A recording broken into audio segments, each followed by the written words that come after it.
पता है भाई, मैं हमेशा भगवान से कहती थी कि आपने मुझे कोई बेटी क्यों नहीं दी, लेकिन आज देखो बहू के रूप में इतनी प्यारी बेटी दी है उन्होंने मुझे। तुम भले ही रिश्ते में मेरी बहू लगती हो, लेकिन हमेशा मुझे अपनी माँ मानना। जी माँ जी, हम दोनों सास बहू कम और माँ बेटी बनकर ज्यादा रहेंगी। ये देखो अनिका बहू, ये है तुम्हारा 4 मंजिल का ससुराल। पता है पूरे मोहल्ले में किसी का भी 4 मंजिल का घर नहीं है। अब ये पूरा का पूरा घर तुम्हारा है, तुम यहाँ रानी बनकर राज करना। माँ जी, मेरा भी सपना था कि मेरा जो घर हो वो काफी बड़ा और ज्यादा मंजिल का हो। ये घर तो सच में काफी अच्छा है। शीला बहन, मुबारक हो तुम्हें, तुम्हारी भी बहू रानी आ गई। तुम्हें भी मुबारक हो, तुम्हारी भी बहू जो आ गई। वैसे मनोरमा, मैं तुमसे एक बात से नाराज हूँ। इतने सालों से तुम ऐसे 1 मंजिल वाले घर में रह रही हो और अब अपनी बहू को भी 1 मंजिल वाले घर में ही लेकर आई हो। मुझे देखो, शुरुआत में हमारा भी 1 मंजिल का था घर, लेकिन कैसे मेरे बेटे ने धीरे धीरे कर इसे 4 मंजिल का घर बना दिया। ये तो नसीब नसीब की बात है बहन जी। अब जिसकी नसीब में जितना होता है वो तो उसे मिलता ही है। वैसे ये नसीब की बात नहीं है, ये तो पैसों की बात है। अगर आपके पास भी हमारे जितने पैसे होते तो आपका भी 4 मंजिल का घर होता। आज तक तो ये शीला ही मनोरमा को अपने 4 मंजिल वाले घर का ताना देती थी, लेकिन अब तो देखो उसकी बहू भी आ गई है। मनोरमा बहन के लिए काफी बुरा लगता है। पूरे मोहल्ले में इकलौता घर इनका 1 मंजिल का है। बेचारी खुद तो इतने सालों से 1 मंजिल के घर में ही रह रही थी और बहू को भी उसी में लेकर आई है। देखते हैं क्या होता है आगे। मनोरमा अपने गरीब बहू को अपने 1 मंजिल वाले घर में लेकर आ जाती है, तो वहीं शीला 4 लोगों में दिखावा करते हुए अपनी अमीर बहू को अपने 4 मंजिल वाले घर में लेकर आती है। और ऐसे ही 1-2 दिन गुजर जाते हैं। ज्यादा मंजिल के घर होने का भी अपना ही गलत फायदा है। फर्स्ट फ्लोर पर तो रत्ती भर भी हवा नहीं लगती, लेकिन यहाँ 3rd फ्लोर पर कितनी अच्छी हवा लग रही है। अनिका अपने 4 मंजिल वाले ससुराल की तीसरी मंजिल की बालकनी में खड़े होकर ठंडी हवा खा रही होती है। तभी उसकी नजर 1 मंजिल वाले घर में रहने वाली अंजलि पर जाती है, जो अपने आंगन में झाड़ू लगा रही थी। अभी इस 1 मंजिल वाली को मजा चखाती हूँ। कुरकुरे चिप्स के रैपर लाकर अनिका तीसरी मंजिल से नीचे फेंकने लगती है, जो सीधा अंजलि के आंगन में आकर गिरते हैं, जिससे बार बार अंजलि को झाड़ू लगानी पड़ती है। तुम कूड़ा नीचे क्यों फेंक रही हो? मुझे बार बार झाड़ू लगानी पड़ रही है। क्या करूं यार, अब तीसरी मंजिल पर हवा ही इतनी तेज आती है कि अपने आप कूड़ा उड़कर नीचे आ रहा है। अगर तुम्हारा भी 4 मंजिल वाला ससुराल होता तो तुम्हें इस तरह परेशान ना होना पड़ता। अंजलि जानती थी कि अनिका ये सब जानबूझकर कर रही है, लेकिन इसके बावजूद भी अनिका से कुछ नहीं कहती और सीधा अपने घर के अंदर आ जाती है। ऐसे ही कुछ दिन गुजर जाते हैं। आज कितना अच्छा मौसम हो रहा है ना, लेकिन यहाँ नीचे ठंडी हवा ज्यादा लगी नहीं रही है। कोई बात नहीं बहू, अब ऊपर वाला हमें पैसे देगा ना तो हम भी 2 मंजिल बना लेंगे और फिर ऐसे मौसम में हमेशा छत पर रहेंगे। माँ जी, कुछ गरीब लोग इस ठंडी हवा को भी अच्छे से महसूस नहीं कर पाते। काश सबके घर हमारे 4 मंजिल वाले घर जैसे होते। लेकिन हम नीचे क्या कर रहे हैं? हमारा कौन सा 1 मंजिल का घर है? हमारा 4 मंजिल का घर है। चलो ऊपर चलते हैं। एक बार फिर अमीर बहू अपनी सास के साथ मिलकर अंजलि और उसकी गरीब सास मनोरमा का मजाक उड़ाते हैं, लेकिन वो इस बार भी उनसे कुछ नहीं कहते और ऐसे ही कुछ समय और गुजर जाता है। बीतते दिनों के साथ साथ अनिका जिस 4 मंजिल वाले ससुराल पर इतना घमंड करती थी, धीरे धीरे वही 4 मंजिल वाला ससुराल उसके लिए परेशानी का कारण बन रहा था। 4 मंजिल का ससुराल है, लेकिन माँ जी से घर में एक नौकरानी नहीं रखी जाती। बहू हूँ तो इसका मतलब ये थोड़ी ना कि घर के सारे काम मैं ही करूंगी। अभी तो सिर्फ 2 ही मंजिल की झाड़ू लगी है, बाकी 2 मंजिल की और लगाना है। 9 बजे से झाड़ू लगाने लगी अनिका को दोपहर के 12 बज चुके थे और अभी तक बेचारी झाड़ू ही लगाने में लगी हुई थी। 4 मंजिल की झाड़ू लगाकर अनिका बैठी होती है कि तभी ये क्या आने का बहू, 1 बजने को आ रहा है और तुमने अभी तक सिर्फ झाड़ू लगाई है। जल्दी जल्दी पोछा लगाओ, सभी पड़ोसियों के घर में काम खत्म होने को आ गया घर का। पोछा लगाना जरूरी है क्या? कौन आकर हमारा घर कोई देख रहा है? मैं कल लगा लूंगी पोछा। जवानी में ही तुझे इतना आलस आ रहा है ना, जाने बुढ़ापे में क्या होगा। अगर तुझसे पोछा लगाया नहीं जाता तो मैं लगा लेती हूँ। अपनी सास की बात सुनकर अनिका चिढ़ते हुए अब 4 मंजिल का पोछा लगाती है। तभी वहीं 1 मंजिल के घर में रहने वाली अंजलि बड़े आराम से अपने घर के काम कर रही थी। बहू, तो थोड़ी देर पहले तो झाड़ू लगा रही थी, इतनी जल्दी तूने झाड़ू पोछा भी कर लिया और अब कपड़े धो रही है। माँ जी, हमारे 1 मंजिल वाले घर का यही तो फायदा है। घर की सारी साफ सफाई भी जल्दी हो जाती है और ज्यादा मेहनत भी नहीं लगती। हे माँ, मेरी कमर, इस बिजली को भी अभी जाना था। सारे कपड़े मुझे हाथ से धोने पड़े। इतने सारे कपड़ों को लेकर 4थी मंजिल पर कैसे जाऊंगी? एक काम करती हूँ, इन्हें आंगन में सुखा देती हूँ। 4 मंजिल पर चढ़ने के डर से अनिका सारे कपड़ों को आंगन में ही सुखाने लगती है, जिसे देख उसकी सास। बहू, ये तू कपड़े आंगन में क्यों सुखा रही है? इतनी बड़ी छत बनाई है मैंने, जा छत पर सुखा कपड़े। मैं काफी थक चुकी हूँ, मेरे में हिम्मत नहीं है कि मैं 4थी मंजिल पर चढ़ सकूं। और क्या हुआ अगर कपड़े आंगन में सूख रहे हैं तो? तू तो सारे पड़ोसियों में ना नाक कटवाना चाहती है हमारी। बस जितना बोला है उतना कर, जा छत पर। अनिका अब सारे कपड़े इकट्ठा कर 4थी मंजिल पर जाती है और कपड़े सुखाने लगती है कि तभी उसकी नजर अंजलि पर जाती है, जो अपने आंगन में ही बैठकर कपड़े धो धोकर आराम से सुखा रही थी। अंजलि कितनी किस्मत वाली है ना, किसी भी काम के लिए ना इसे ऊपर नीचे होना पड़ता है, सब कुछ चलते फिरते आराम से कर लेती है। और एक मैं हूँ, अभी कपड़े सुखाने के लिए 4थी मंजिल पर आई हूँ, फिर शाम को कपड़े लेने के लिए आओ। 4 मंजिल वाले ससुराल के काम की वजह से अनिका काफी ज्यादा परेशान रहने लगी थी। अपना चार्जर तो मैं 3री मंजिल पर भूल कर आ गई और यहाँ पहली मंजिल पर ढूंढ रही हूँ। हे भगवान, हर छोटी बड़ी चीज के लिए कितने चक्कर लगाने पड़ते हैं मुझे।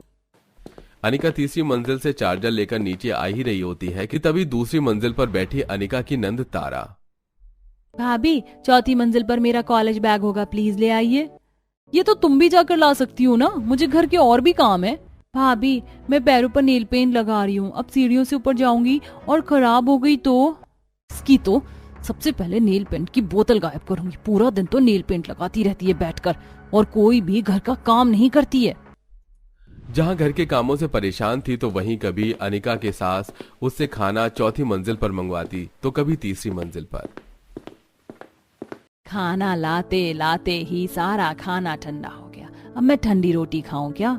माँ जी, रसोई पहली मंजिल पर बनी हुई है और अब 4थी मंजिल तक खाना लेकर आऊंगी तो ठंडा ही होगा ना। अब खाना नीचे आकर क्यों नहीं खा लेती? ऊपर वाली मंजिल पर इतनी ठंडी ठंडी हवा आती है बैल्कनी से, तो मेरा नीचे आने का मन ही नहीं करता। जा जाकर दोबारा रोटी बना कर लाओ और इस बार गरम लेकर आना।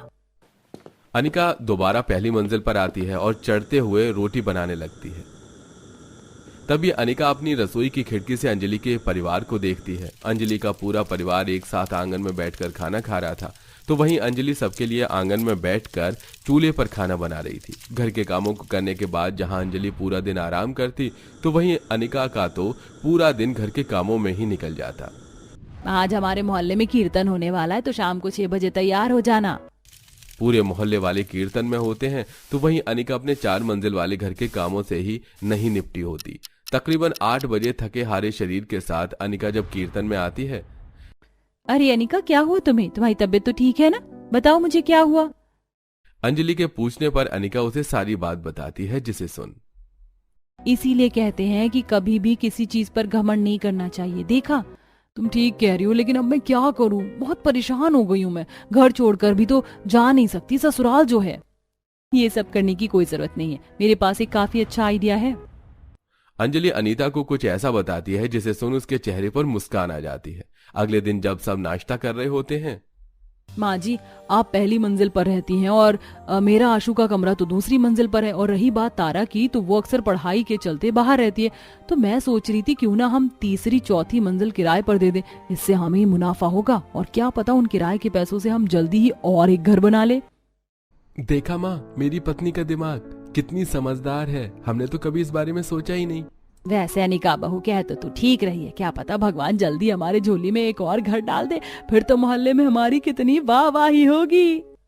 अनिका की बात सुन शीला जल्द से 3री और 4थी मंजिल को किराए पर दे देती है, जिसके चलते अब अनिका को बस 2 ही मंजिल का काम करना पड़ता। अंजलि के इस आइडिया से अनिका काफी ज्यादा खुश थी। इसी के साथ अनिका और अंजलि के बीच में जो मनमुटाव था वो भी अब खत्म हो जाता है। अमीर रवि अपने परिवार के साथ घर के बाहर खड़े होकर बारिश से घर को बचाने के लिए पन्नी से घर कवर करवा रहा होता है, तो वहीं गरीब अंजलि किसी काम की वजह से घर से बाहर आती है, जिसे देख आरती उससे कहती है, बहुत जल्द बारिश का महीना शुरू हो जाएगा, हमने तो अपने घर को कवर करवा दिया, तुम भी अपने घर की मरम्मत करवा लो, वरना पिछली बार की तरह परेशान हो जाओगे। ठीक है। इतना बोल अंजलि घर में चली जाती है। अमीर परिवार एक बार फिर अपने काम में बिजी हो जाते हैं। देखते ही देखते पूरा दिन बीत जाता है और विनीत जब रात को सब्जियां बेचकर घर आता है तो अंजलि विनीत से कहती है, विनोद देखो ना, हमारी पड़ोसन ने अपने घर में पन्नी लगवा ली है ताकि बारिश से उसके घर में सीलन ना आए और उनके घर की सफेदी खराब ना हो। हम भी इस बार अपने छत की मरम्मत करवा लेते हैं, वरना पिछली बार की तरह परेशानी होगी। बच्चों के साथ बेड पर बैठी सुमित्रा कहती है, हाँ बेटा, एक बार छत की मरम्मत करवा लेंगे तो कुछ सालों का छुटकारा मिल जाएगा। कोशिश कर रहा हूँ, बहुत जल्द छत की मरम्मत करवा लूंगा। अमीर के पास इतना पैसा है कि वो बरसात आने से पहले ही बरसात से बचने की सारी तैयारी कर लेता है, पर गरीब इतना गरीब होता है कि सोचते सोचते बरसात का मौसम आ जाता है और वो कुछ नहीं कर पाते। फिर एक दिन अमीर परिवार जब घर में टीवी देख रहा होता है तो अचानक से बारिश शुरू हो जाती है और राजू भाग के खिड़की से बारिश को देखने लगता है। पापा देखो ना, बाहर कितनी अच्छी बारिश हो रही है, मुझे भी बारिश में नहाना है। आरती देखो ना, बच्चे नहाने की कितनी जिद कर रहे हैं, मैं उन्हें छत पर ले जाता हूँ, जब तक तुम बारिश में गर्मा गर्म पकौड़े बना लो। इतना बोलकर रवि अपने बच्चों के साथ छत पर बारिश में नहाने जाता है और खूब एंजॉय करता है। तो वहीं रसोई में खड़ी होकर आरती खिड़की से बारिश का मजा लिए उनके लिए पकौड़े बनाती है। पर अचानक बारिश होने की वजह से विनीत घर के बाहर जो कि सब्जी ठीक कर रहा होता है वो अपनी सब्जियां समेटने लगता है। तो वहीं अंदर खाना बना रही अंजलि के खाने में बारिश का पानी जाता है जो कि छत से टपक रहा होता है। गोलू, पिंकी जल्दी से भगोना लेकर चूल्हे के पास खड़े हो जाओ, वरना आज खाना नहीं खा पाओगे। पिंकी गोलू हाथ में पतीला लिए चूल्हे पर गिर रहे पानी के नीचे लगा देते हैं। माँ, हमें भी बाहर नहाना था क्या? जब तक खाना नहीं बन जाएगा हमें ऐसे ही भगोना लेकर खड़े रहना पड़ेगा। हाँ बेटा, बस थोड़ी देर की बात है, खाना बनने ही वाला है। सुनिए जी, देखिए छत टपक रही है, कुछ कीजिए ना। देख ले कैसे तेरे बीवी बच्चे इस बारिश में मेहनत कर रहे हैं। मैंने तुझे पहले ही कहा था बारिश आने वाली है, छत ठीक करवा ले, पर तू किसी की सुनता कहाँ है। अपनी माँ और बच्चे की बातें सुनकर विनीत बाहर से कुछ घास लेकर आता है और उन घास को लेकर छत पर सीढ़ियां लगाकर जाता है और थोड़ी थोड़ी दूर पर उन घास को लगाने लगता है। ये सब कुछ छत पर बारिश में नहा रहा रवि देख लेता है। भाई साहब, अगर कोई मदद चाहिए तो बताओ, मैं आपकी मदद कर देता हूँ। अरे नहीं, मदद की जरूरत नहीं है, बस थोड़ा सा पानी है जो टपक रहा था, अब हो गया ठीक। विनोद रवि की मदद लेने से साफ साफ मना कर देता है। कुछ देर में विनोद अपने बच्चों के साथ छत पर नहाकर नीचे जाता है और तभी सभी गर्मा गर्म पकौड़े खाते हैं। तो वहीं थोड़े से पकौड़े बर्तन में लेकर छाता लिए आरती अंजलि के घर जाती है, जहां वो देखती है कि अंजलि के बच्चे पतीला लेकर खड़े हैं, क्योंकि घास लगाने के बाद भी पानी टपकना बंद नहीं हुआ था। अंजलि, मैंने तुम्हें पहले ही कहा था बारिश आने वाली है, छत की मरम्मत करवा लो। देखो मासूम बच्चे कैसे पतीला लेकर खड़े। अगर हमारी कोई मदद चाहिए तो हम तुम्हारी मदद करने को तैयार हैं। हमने छत ठीक करवाई थी, पता नहीं ये फिर से कैसे लीक होने लगी। एक बार फिर अंजलि आरती की मदद लेने से साफ मना कर देती है। इसी तरह कुछ दिन बीत जाते हैं और एक रात तेज आंधी तूफान चल रहा होता है। गरीब परिवार अपने घर में आराम से बिस्तर लगाकर सो रहा था, तो वहीं अमीर परिवार सोने की तैयारी कर रहा होता है। तभी अचानक से तेज बारिश होने लगती है। अरे बहू रवि, देखो बाहर कितनी तेज बारिश हो रही, कितना अच्छा लग रहा है रात का मौसम। सुनिए जी, बच्चे तो सो गए हैं, मैं अभी गर्मा गर्म चाय बना कर लाती हूँ और कुछ देर हम पकौड़े के साथ बारिश के मजे लेते हैं। इतना बोलकर आरती रसोई में जाती है और चाय पकौड़े बनाने लगती है। तो वहीं गरीब परिवार जब सो रहा होता है तो सुमित्रा के शरीर पर कुछ बूंदें टपकती हैं और उसकी आंख खुल जाती है। तो वो देखती है कि उसके घर की छत टपक रही है। विनीत, अंजलि बहू, ये देखो अब हमारे घर की छत फिर से टपक रही है। माँ, इतनी जल्दी सुबह हो गई क्या जो तुम हम पर पानी डालकर हमें उठा रही हो? नहीं बच्चों, मैंने तुम पर पानी नहीं डाला, बल्कि हमारी कच्ची छत टूट गई है और अब पूरा छत टपक रहा है। बेटा, अब तो तुझे कुछ करना ही पड़ेगा। छत टपकने की वजह से पूरा परिवार सारी रात सो नहीं पाता और वो लोग जगह जगह बाल्टी और पतीला लगाकर बैठकर रात गुजारते हैं। बच्चे जैसे तैसे बेड पर सिकुड़ कर लेट जाते हैं, तो वहीं अमीर परिवार सारी रात बालकनी के पास बैठकर बारिश एंजॉय करते हैं। इस तरह कुछ दिन बीत जाते हैं। क्योंकि बारिश का मौसम था, इसलिए किसी भी वक्त बारिश हो जाती, जिस वजह से रोड्स पर पानी जमा रहने लगता है। ऐसे ही एक दिन, माँ, मैं सब्जी लेकर जा रहा हूँ बेचने बाजार में पानी भरा है, इसलिए बाजार नहीं लग रहा, अब फेरी ही करनी पड़ेगी। आप ये पन्नी ले लीजिए, बारिश होगी तो सब्जियों को ढक देना वरना नुकसान हो जाएगा। विनीत पन्नी लेकर फेरी करने के लिए चला जाता है। देखते ही देखते शाम हो जाती है और जब वो शाम को घर आने लगता है तो अचानक से बारिश होने लगती है, जिस वजह से विनीत सब्जियों पर पन्नी डालकर एक साइड में सब्जी का ठेला लेकर खड़ा हो जाता है और खुद के सिर पर भी पन्नी लगा लेता है। तभी पास से बारिश में गुजर रही रवि की कार उसके पास रुकती है। वो विनीत को बारिश में खड़ा देख उससे कहता है, विनीत, बहुत तेज बारिश हो रही है, तुम मेरा छाता ले लो या फिर मेरे साथ घर चलो। नहीं, मैं ठीक हूँ, और वैसे भी मुझे सब्जी लेकर घर जाना है। अगर आपके साथ गया तो सब्जी कौन लेकर आएगा? एक बार फिर विनीत रवि की मदद लेने से मना कर देता है। रवि के पास खुद की गाड़ी थी, इसलिए वो तेज बारिश में भी आराम से घर पहुंचता है। तो वहीं कुछ देर विनीत बारिश रुकने का इंतजार करता है। जैसे ही बारिश रुकती है वो रोड पर भरे पानी में अपना सब्जी का ठेला लेकर घर आता है। समय गुजरता है और एक दिन वो बड़ी सी पन्नी लेकर घर जाता है। क्योंकि उस दिन बारिश नहीं हो रही थी तो वो अपनी बीवी के साथ मिलकर अपनी छत पर पन्नी लगाता है। अब हमारे घर की छत से पानी नहीं टपकेगा? हाँ बेटा, और अब जब बारिश होगी तो हम भी आराम से सो सकेंगे और खाना खा सकेंगे। ये देख विनीत का परिवार काफी खुश होता है, पर उनकी खुशी ज्यादा दिन नहीं टिकती और एक बार फिर तेज आंधी तूफान चलती है और उनकी पन्नी फट जाती है। आधी फटी हुई पन्नी का हिस्सा आंधी तूफान में उड़ जाता है। तो वहीं कुछ ही देर में बारिश शुरू हो जाती है। खिड़की पर खड़ी राधा कहती है, पापा देखो ना, बाहर कितनी अच्छी बारिश हो रही है। आज कुछ बाहर से खाना मंगवा कर खाएं क्या? हाँ रवि, आज कुछ बाहर से मंगवा लेते हैं। बेचारी बहू इस बारिश के मजे नहीं ले पाती, वो बेचारी खाना बनाने में ही लगी रह जाती है। आज बहू भी हमारे साथ बैठकर खाना एंजॉय कर लेगी। अपने माँ और बच्चों के कहने पर रवि आज खाना बाहर से ऑर्डर करता है। तो वहीं तेज बारिश होने की वजह से न सिर्फ घर में सीलन और छत टपकती है, बल्कि आज विनीत के घर में रोड का पानी भी आने लगता है। अब हम क्या करें? इस बारिश में कैसे अपने दिन काटें? अरे भैया, तुम तो पूरे गीले हो गए। बारिश रुक जाती तब खाना लेकर जाते। सर, सब आप जैसे अच्छे नहीं होते, और अगर मैं बारिश रुकने का इंतजार करूंगा तो अपना घर कैसे चलाऊंगा? डिलीवरी करके ही तो मेरा घर चल पा रहा है। मेरी अगली डिलीवरी भी है, अब जल्दी से खाना ले लीजिए। डिलीवरी बॉय खाना देकर बारिश में भीगते हुए वहां से चला जाता है और तभी रवि की नजर गरीब विनीत के घर पर पड़ती है। उनके घर में पानी जाता देख विनीत अपने पूरे परिवार के साथ हाथ में छाता लिए उनके घर आता है, जहां पूरा परिवार घर से पानी निकाल रहा था। अंजलि, हम पड़ोसी हैं, पता नहीं तुम हमारी मदद क्यों नहीं लेती।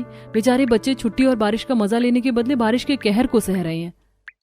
बच्चों, तुम घर से पानी निकालना बंद करो। हम अभी मोटर लगवाएंगे और मेरे बच्चों के साथ बैठकर तुम लोग खाना खाओ। माँ जी, आप बच्चों को घर ले जाओ। रवि ने जो खाना ऑर्डर किया था वो गरीब बच्चे और अपने बच्चों को बांट देता है। बच्चे दोनों के बैठकर रवि के घर में खाना खाते हैं और बारिश एंजॉय करते हैं। तो वहीं रवि और अंजलि उनसे बात करते हैं। अंजलि, हम पड़ोसी हैं, हम अमीर हैं, इसका मतलब ये नहीं कि बुरे हैं। अच्छा बताओ, अगर कल को मेरे ऊपर कोई मुसीबत आ जाती है तो क्या तुम मुझे मुसीबत में छोड़ दोगी? ये कैसी बात कर रही हो तुम? मैं कुछ भी करके तुम्हारी मदद करती, तो फिर तुम क्यों हमें मदद नहीं करने देती?